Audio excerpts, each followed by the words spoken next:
January 1847. Liverpool, the second largest port in the world. Ships arrive by the hundred every week. At Albert Dock, red brick warehouses stretch endlessly along the water. Silk, tobacco, sugar, cotton. Wealth flows through these streets like blood through veins. Liverpool has never been richer. On Bold Street, gas lamps glow behind shop windows. French silk, Indian spices, carriages on cobblestones. Merchants and bankers dine in Georgian townhouses. Servants pour wine worth more than a worker earns in a year. But 80 miles across the Irish Sea, Ireland is dying. The potato blight has entered its third year. Fields rot black. Entire villages stand empty and silent. The starving have eaten the seed corn, the grass, the bark from trees. There is nothing left. On the western coast, crowds gather at the harbors, waiting for ships. Liverpool is their only hope. Spring 1847. At Clarence Dock, the first sails appear on the horizon, then 10 more, then 50. They call them coffin ships. Timber hulls packed so tight with human beings there is no room to lie down. Below deck, no ventilation, no sanitation, no light, just bodies pressed against bodies in the darkness. The crossing takes 14 days. Somewhere in the Irish Sea, typhus begins to spread. The sick lie next to the healthy, the dying next to the living. There is nowhere else to go. Many do not survive. Bodies are dragged up from the hold and slipped into the gray water without a prayer. The ships that reach Liverpool are not carrying passengers. They are carrying what remains of a nation. At Clarence Dock, the gangways lower. Skeletal figures stumble onto the cobblestones, blinking in the light. They carry nothing. No bags, no money. Only the rags on their backs and the fever in their blood. Liverpool dockers step back. The smell reaches them first, then the coughing, then the dying on the quayside. Locals gather along the waterfront to watch. No one steps forward to help. Only silence, only stares. The authorities record their names in ledgers and call it a temporary crisis. It will pass, they say. But the ships keep coming. Every morning, more sails on the horizon. The tide of the dying never stops. Liverpool was built for cargo, not for this. The city has nowhere to put them. The lodging houses fill first. Cellars meant for 10 now hold 40, then 60, then more. In the streets around the docks, every doorway becomes a shelter, every alley a bedroom. They sleep on bare cobblestones, wrapped in whatever rags they carried from Ireland. The parishes try to help. Soup kitchens open. The queues stretch for hours. It is not enough. For every bowl of soup, 100 more hands reach out. The city cannot feed them all. Landlords see opportunity. They rent out cellars that were never meant for human habitation. Underground rooms with no windows, no ventilation, no light. Stone walls dripping with damp. The rent is cheap. A few pennies a week. For the desperate, there is no other choice. Entire streets begin to sink. Not the buildings, the people. Pushed lower and lower beneath the city. Above ground, Liverpool continues. Merchants trade, carriages roll. Wealth flows through the port. But beneath the cobblestones, in the darkness, tens of thousands are disappearing from sight. They call it the black hole, not because it is dark, because nothing that falls in ever comes out. Stone steps lead down into the earth. The air changes, heavy, wet, hard to breathe. You are entering a cellar beneath the streets of Liverpool. This is where the city hides its poor. The ceiling is so low a grown man cannot stand upright. The walls sweat with damp. No windows. No ventilation. The only light comes from the open doorway behind you. Then that closes. 30 people live in this room. Some sit against the walls. Others lie on the bare earth floor. There are no beds, no furniture, just bodies and the rags beneath them. The floor is not dry. Sewage seeps through the brickwork from the streets above after every rain. You stand in an inch of black water. The smell rises. Human waste, rotting straw, decay. The air you breathe has already passed through 30 other lungs. There is no fresh oxygen down here.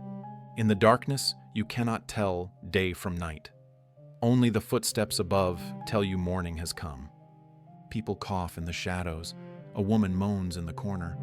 Someone has not moved for hours. No one checks. No one comes down here unless they have to. The living and the dead share the same floor. This is not shelter. This is a grave that has not yet been filled. July 1847. Summer settles over Liverpool. Above ground, the heat is oppressive. Below, it becomes lethal. The cellars turn into ovens. Stone walls trap the warmth. The air thickens until it barely moves. In this heat, the sewage on the floor begins to rot faster. The stench becomes unbearable. People gasp for breath. Some collapse the moment they descend the stairs. Their lungs simply give out. But suffocation is not the only killer. In the filth and the darkness, disease begins to breed. Typhus spreads through the cellars like fire through dry wood. One body touches another. That is enough. The fever comes first, then the rash, then the delirium. Within days, the infected are dead or dying. Cholera follows. It moves even faster. Cramps, vomiting, death within hours. No time to call for help. The healthy sleep next to the sick. There is nowhere else to go. No room to move away. In the morning, some do not wake. Their bodies grow cold beside those still breathing. Death down here is silent. No screams, no gunshots. Just a breath that stops and is not noticed. Sometimes days pass before anyone realizes. The smell of decay blends into the smell of everything else. The black hole does not need violence to kill. It only needs time, heat, and a city that looks away.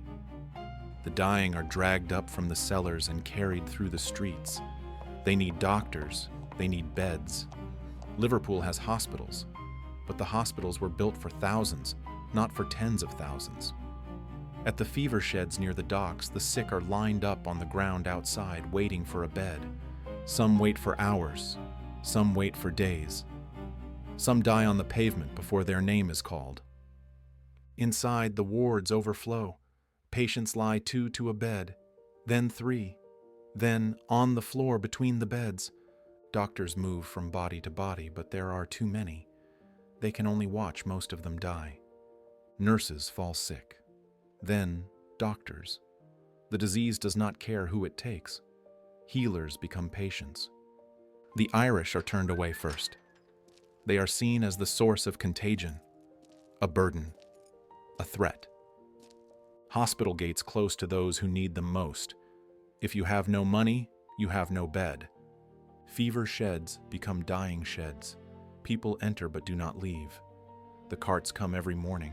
Stacked on wooden boards, the bodies are wheeled through streets where merchants still count their gold. Liverpool continues its business. The dying are invisible. Just another delivery rolling past. Autumn, 1847. The leaves fall from the trees. In Liverpool, bodies fall faster than the city can bury them. The cemeteries are overwhelmed. St. Mary's churchyard has run out of space. They dig deeper, wider. Mass graves are opened in advance. Deep pits, 20 feet down, waiting to be filled.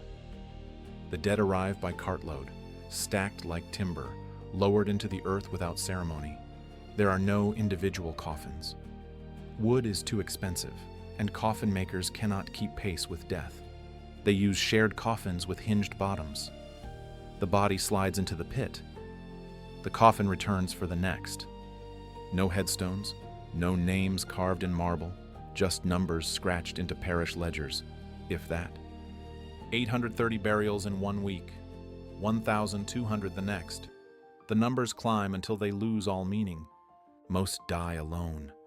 No one holds their hand. No one whispers a prayer. No one remembers their name. They stepped off the coffin ships with hope.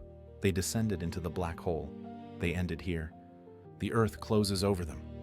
Liverpool moves on. The pits are covered and forgotten within months. Beneath the streets where tourists walk today, tens of thousands of skeletons still lie stacked in silence. By the end of 1847, the black hole had swallowed over 50,000 lives, perhaps more. No one counted properly. The medical reports reached the desks of those in power. They described every cellar, every disease, every death. The authorities knew.